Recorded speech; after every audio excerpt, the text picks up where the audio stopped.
దేవునికి మహిమ కలుగును గాక. కూడి వచ్చున వినిచున్న మీ అందరికీ ప్రభు పేరట వందనాలు. మరణాథా. ప్రియరా, మీ అందరూ క్షేమముగా ఉన్నారని తలంచుచు మన ప్రభు అయిన యేసు క్రీస్తు యొక్క పరిశుద్ధమైన నామములు మీ అందరికీ శుభాలు తెలియపరుస్తున్నాను. ప్రియరా, ఈ సాయంకాల సమయంలో మరి గొప్ప పాఠముగా వల గేలము పాఠము.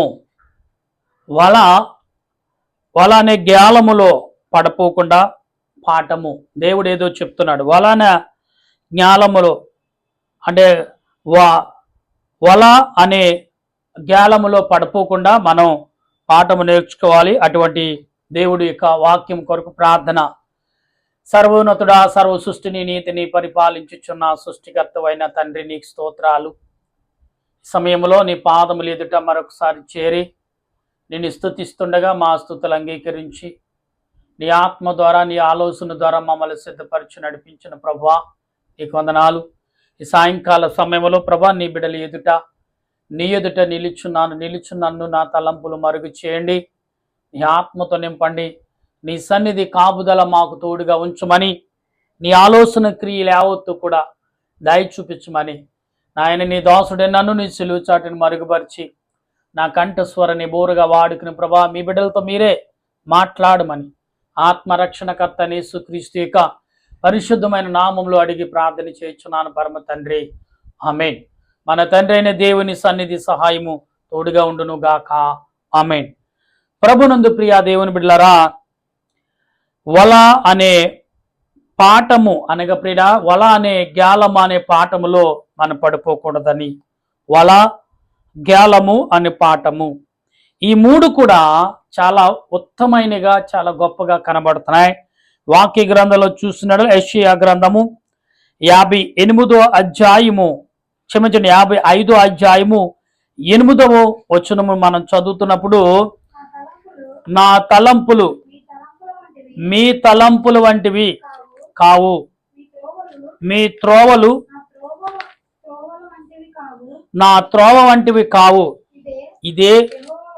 ఇదే యెహోవా వాక్కు. ప్రియులారా, చూసారా, మీ తలంపులంటి తలంపులు కావు, మీ నడకలంటి నడక కాదు, మీ ఆలోచించినట్టు నేను ఆలోచించను అని అన్నాడు. అంటే ప్రభు ఆశ్చర్యమైన క్రియలు చేసేవాడనిది మనం గమనించాలి. ఇందులోనే 13వ వచనం కూడా మనం చదువుతున్నప్పుడు,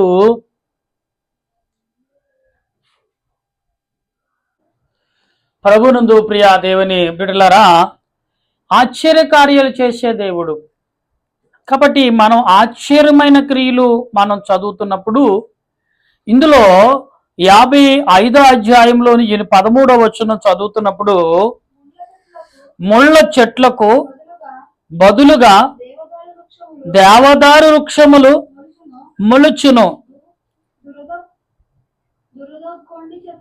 దురదగుండ చెట్లకు బదులుగా కొంచెం వృక్షములు ఎదుగును.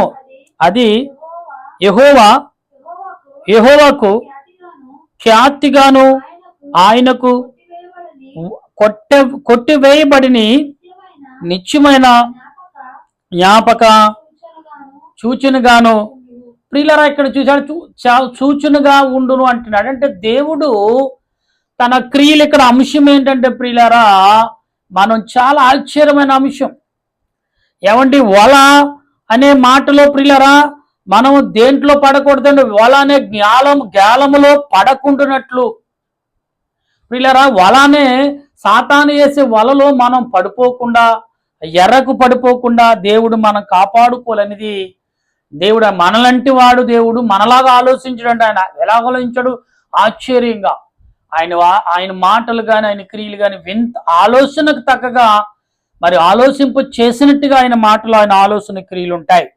కనుక మత్తయి సువార్త 4వ అధ్యాయము 18వ వచనం మనం చదువుతున్నప్పుడు ప్రియులారా, ఇక్కడ ఈ మాటలు మాట్లాడుతాడు. ఏమంటున్నాడు చూడండి, వలలో చిక్కగా ఎలాగుండాలంట. యేసు అంటే 4:8 వచనం. గలిలయ, మత్తయి సువార్త 4వ అధ్యాయం 18వ వచనం.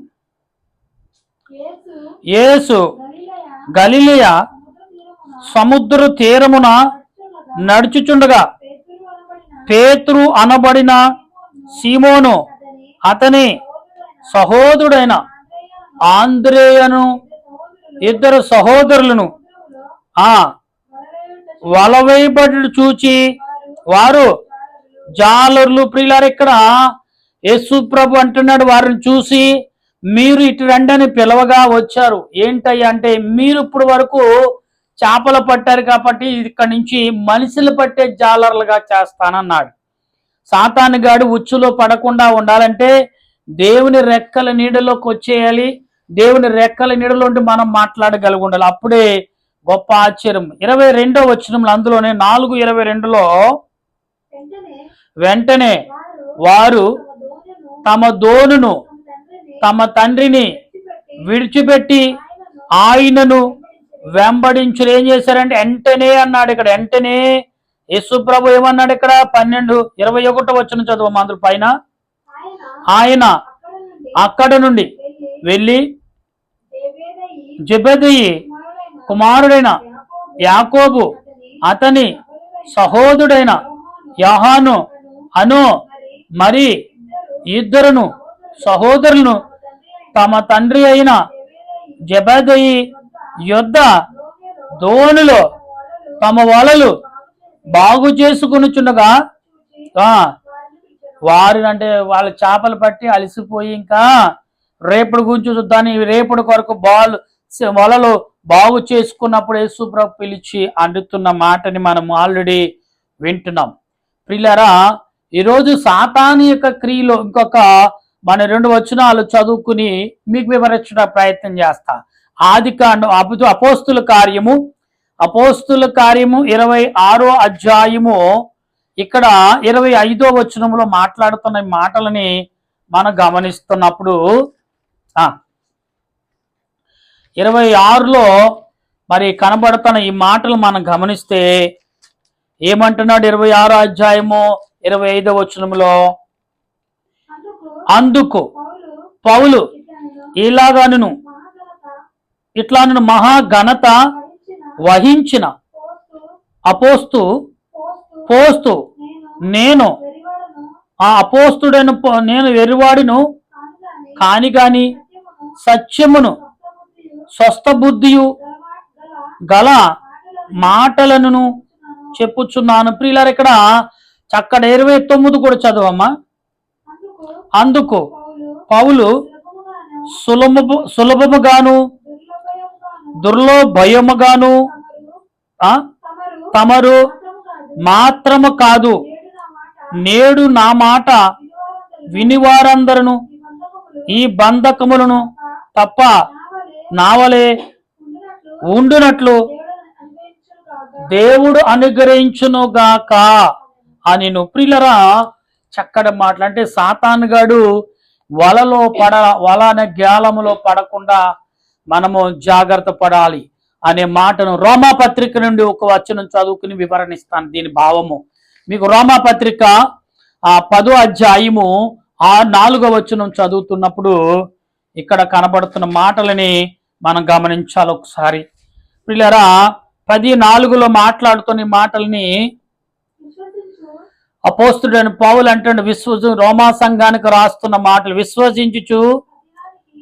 విశ్వాసించుచు ప్రతి వానికి నీతి కలుగుటకై క్రీస్తు ధర్మశాస్త్రమునకు సమాప్తి అయ్యున్నాడు. అంటే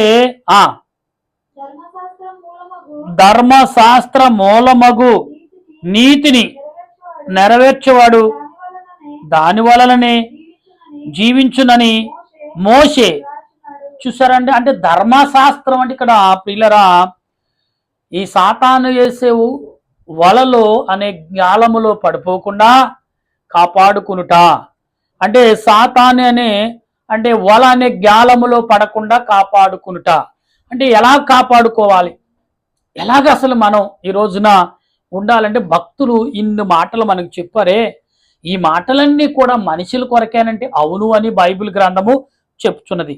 అపోస్తుడైన పౌలు రోమా సంఘాన్ని కూడా అలాగే రాశాడు. అయితే ప్రియులారా, మనం ఈ సాతానుగాడు ఎలాగో మనల్ని ఆకట్టుకుంటాడు అంటే ఎలా అసలే మరి ఆలోచించే పనే ఉండదు. ఎలాగ ఆకట్టుకుంటాడు అది కూడా మనం చెప్పేస్తాం. ఎలాగ సాతానుగాడు మనం లోబడ్డాం, సాతానుగాడు మనల్ని ఎలా వాడుకుంటున్నాడు అని భక్తులైన వారు తండ్రి అయిన దేవదాసయ్య గారు అంటున్నారు, ఇదిగో పక్కనే ఉన్నాడు పగవాడు, చెంతనే చేరాడు చెనిగాడు, మెలుకు కలుగుండని ప్రియులారా అన్నారు. అంటే ఎందుకని? పక్కన ఎప్పుడు అలర్ట్గా ఉన్నాడు. ప్రియులారా, మన మధ్యన దూర ప్రయాణం చేసినప్పుడు మరి అలర్ట్గా ఏం పెట్టుకుంటాం? వాటర్ బాటిల్ పెట్టుకుంటాం, నీళ్లు పెట్టుకుంటాం తాగటానికి. మరి అంతమానం మనకు నీళ్లు ఎవరు అడగక్కర్లేకుండా ఈ మధ్యలో ఇది వరకు అయితే ఎక్కడికి వెళ్తే అక్కడ మంచినీళ్ళు మొదట ఎవరైనా కనపడితే మంచినీళ్ళు అడిగేవారంట. తర్వాత టైంలో మజ్జిగ ఇచ్చేవారు. ఇప్పుడైతే మజ్జిగ కాదు, మంచినీళ్ళు ఇచ్చేవారు కూడా లేరనేది మనం గమనించాలి. ప్రియులారా, భక్తుడు అయిన అపోస్తుడైన పౌలు అనేకమైన విషయాలు మనకు అందిస్తున్నారు. అప్పుడు సేవకులైన వారినంట దేవదాసయ్య గారు, నీవు ఒక గ్రామానికి వెళ్ళాలన్నప్పుడు ఆ గ్రామము కొరకు మినిమం ఎన్ని రోజులంట? ఏమండి, 7 రోజులు కానీ 40 రోజులు కానీ ప్రార్థన చేయాలంట. మొదటి 7 రోజులు ఉపవాసం ఉండి ప్రార్థన చేయాలి. తర్వాత నీ అవకాశాన్ని బట్టి ఏమండి 40 రోజులు ఉపవాసం ఉండి ప్రార్థన చేయాలంటే. ఎందుకని? ఆ సంఘానికి ఆ గ్రామంలో ఉన్న ప్రజలను రక్షించాలంటే. ప్రియులరా, దేవుడు తన క్రియలను బట్టి ఈనాడు మనము సాతాను చేతుకు చిక్కకుండా, సాతాను వలలో పడకుండా ఉండాలన్నప్పుడు మనం ఏమై ఉండాలి? కనుక ఇందాక మనము చదువుకున్న వచనాల్లో ఇందాక మనం చదువుకున్న ఏంటది? నువ్వు చదువుకోదు ఏంటది? కాదు. గనుక ఈరోజు మనము ఆలోచన కలిగి ఉండాలి. కాబట్టి సాతాను యొక్క చేతులు వలలో పడకుండా ఉండాలంటేది భక్తుడైన యెషయా భక్తుడు ఎంతగా ముందుగా చెప్పాడంటే మనం గమనించాలి. ఈ రోజున మనం గమనిస్తూ ఉంటే ప్రకటన గ్రంథంలో 3వ అధ్యాయంలో రాయబడిన మాటలు ఒకసారి మనం చదువుతున్నప్పుడు, ఈ ప్రకటన గ్రంథం 3వ అధ్యాయంలో మొదటి వచనంలో ఏం రాయబడుతుంది? అక్కడ సార్దీసులో ఉన్న సంఘపు దూతకు ఇలాగు రాయము, 7 నక్షత్రములు దేవుని 7 ఆత్మలను గలవాడు చెప్పు సంగతులు ఏమనగా. అంటే ప్రియులరా, ఆత్మ సంబంధమైన వాడు చెప్పే సంగతులు 7 ఆత్మల చేత 7 పాత్రలు పట్టుకున్నవాడు, 7 గుంపులు 7గురిని సిద్ధపరిచిన వాడు ఈ లోకము కొరకు, ఈ లోకంలో జరుగుతున్న క్రియల కొరకు. అంటే సాతానుగాడు ఏ రకంగా పెట్టిపీరిపోతున్నాడు అనేది అంటే ఈరోజు దేవుడు ఖచ్చితంగా అటువంటి క్రియలను మనం కలిగి ఉన్న వారంగా ఉన్నామనేది మనం గమనించాలి. అందుకనే చూడండి, సాతానిక అంటే వలని గ్యాలములో చిక్కకుండా కాపాడుట, అంటే కాపాడుకునుట, అంటే వలని గ్యాలములో చిక్కకుండా కాపాడుకునుట. ఎలా కాపాడుకోవాలి ప్రియులరా? దానికి అర్థం ఏంటి? క్రైస్తవుడికి ప్రార్థన, ఉన్నవారికి ఆలోచన, లేని వారికి తన జీవితమే ప్రయాణముల. ప్రియులారా, ఇక్కడ 3 గుంపులు కలిగిన మనుషులారు. 1 2 1 క్రైస్తవుడు, 2 అన్యుడు, 3 ఏమీ తెలియని వాడు. ఈ 3వ వాడు తెలుసుకుంటే ఇమీడియట్ గా అర్థమవుతుంది. అన్యుడు తెలుసుకుంటాం మానేసి మొదట ఏం చేస్తాడంటే గందరగోళం సృష్టిస్తాడు. అన్యుడు కలిగిన గందరగోళం. అందుకే అన్యుడు గందరగోళం సృష్టించినా గాని దేవుని రెక్కల నీడలో చాలా వేగంగా చేరతాడనేది ప్రభువు చెప్పుచున్న మాట. అందుకే అన్యులారా, ఇదిగో అన్యులకు రాజై ఉన్నాడు, మీకును రాజై ఉన్నాను అని ప్రభువు చెప్పుచున్నాడు. అన్యులకు కూడా నేను రాజునై ఉన్నాను, మీకును రాజునై, మీకు రాజునై ఉన్నాను, అన్యులకు రాజునై ఉన్నానని ప్రభు చెప్పుచున్నాడు. ప్రియులరా, మనం ఆలోచించాలి ఒకసారి రాత్రి కాలంలో. ఎందుకంటే సాయంకాల సమయంలో ఈ సాతాను వల కప్పుతున్న ఆ వలలో పడిపోతే మనం చిన్న వలనే గ్యాలములో మరి వలనే గ్యాలం అనే పాపములో పడిపోకుండా మనం బయటపడాలంటే ఎంతో ఆలోచించాలి. ఎన్నో రకాలుగా దావీదు అంటున్నాడు. ఎందుకు దావీదు అలాగా ఆలోచించాడు అంటే ఆత్మ సంబంధమైన తలంపులు కలిగి, ఆత్మ సంబంధమైన ఆలోచనలు కలిగి, ఆత్మ సంబంధమైన ఉద్దేశాలు కలిగిన వాడిగా ఉన్నాడు. కాబట్టి దావీదు ఈ రోజున నీకు నాకు ఆదరణగా మంచి సాక్షిగా నిలుచున్నాడు. ఈ రోజున ఈ సాతాను కలిపిన వల ఇక్కడ ఏం రాయబడిందంటే చూడండి, వలనే గ్యాలం అనే పాపములు, అంటే వలనే గ్యాలములో పడిపోకుండా ఉండవాలి, అంటే జాగ్రత్త పడాలి. అంటే ఇక్కడ ఏం రాయబడిందంటే చాలా క్లియర్గా వల అనే గ్యాలము అనే పడిపోకుండా, అంటే పడిపోకుండా అంటే మనం ఎంతో జాగ్రత్త కలిగి ఉండాలి. ఈ లోకంలో చాలా మంది అనేక రకాలుగా పడిపోతున్నారు, చాలా రకాలుగా పడిపోతున్నారు. కొందరు డబ్బు ద్వారా, కొందరు శరీరము ద్వారా, కొందరు స్త్రీల ద్వారా, కొందరు పేరు కొరకు, కొందరు అధికారం కొరకు, కొందరు ఆస్తుల కొరకు, కొందరేమో మరి నా మాట పైన ఉండాలని ఈ రకమైన ఆశలు కలిగిన వారు ఉన్నారు. అందులో క్రైస్తవులు అయితే మహా ఎక్కువైపోయారు. అందుకనే చూడండి, సాధ్వి సంఘముకు రాయబడుతున్న మాటలు ఇదిగో ఇలా రాయమని అపోస్తుడైన పౌలు యోహాను గారి ద్వారా ప్రభు పరలోకం నుండి రాపిస్తున్న మాటలు మనం చూస్తున్నాం. అందుకే నేను రోజు చెప్తున్నాను కదా, దుష్టుల ఆలోచన చొప్పున నడవక పాపులు కూర్చుండే చోటను కూర్చుండగా యెహోవా ధర్మశాస్త్రమును ధ్యానము చేసిన వాడు ధన్యుడు అని రాయబడుతుంది. అందుకనే ధన్యుడు దైవజనుడు అనే మాటను కూడా మనము చదువుతూనే ఉన్నాం.